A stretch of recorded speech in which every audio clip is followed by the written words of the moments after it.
Now, to fix this scrolling issue with the flat list, where the content leaves our screen boundaries, a good solution is to wrap a container around the flat list, which we already do with this view, and to then add some styling to that container that kind of controls how much space this flat list can take up. Because by default, a flat list works such that it basically has an infinite height.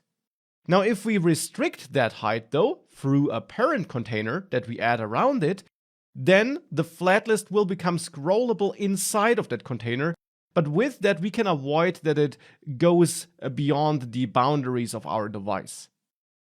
So we could then add a, let's say, list container style object to the game screen and add flex1 on that, and add a comma here, to make sure that this container takes up as much space as possible. I'll also add a little bit of padding around it of 16 here.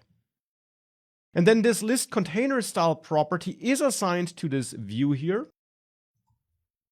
like this.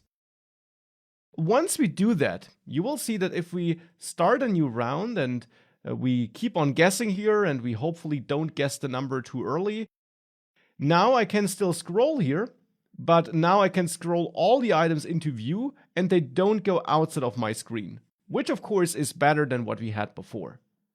So now this also works. As a last step, we can now count the number of rounds so that we can also show it here on the game over screen.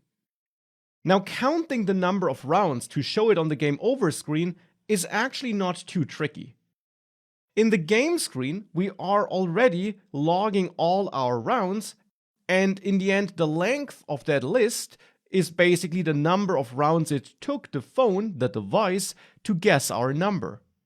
So therefore, all we have to do is count the number of items in guess rounds once the game is finished, and then report that to the app component, because the app component in the end needs that number to pass it down to the game over screen, because there we need to pass in our rounds number.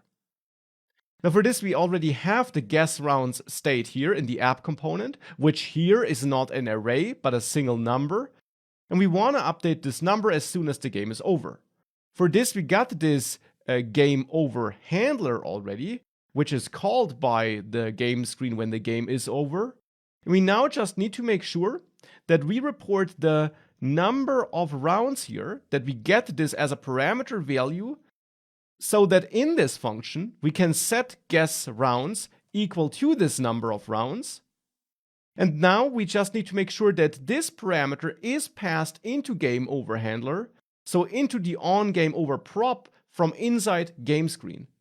So in game screen, where we do call this on game over function, here we want to pass the guess rounds length as an argument, because that's the number of items in this guess rounds array, and that is the number of rounds it took the device to guess our number. We're passing this into the function which we receive through that on game over prop, and that turns out to be that game over handler function. With that, if we save this and we start a new game, if I enter a number here and I then keep on guessing, the game is over and I now see 6 rounds here.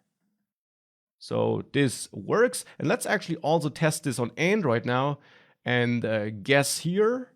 So we have 3 rounds, 4 rounds, 5 rounds, 6 rounds, 7 rounds, 8 rounds, and this is reported here as well. So this works, and last but not least, to also quickly show that, if I play this again up to the point where we have a scrollable list, this scrolling also works here on Android. So that is all working, and with that, the overall game is working as intended.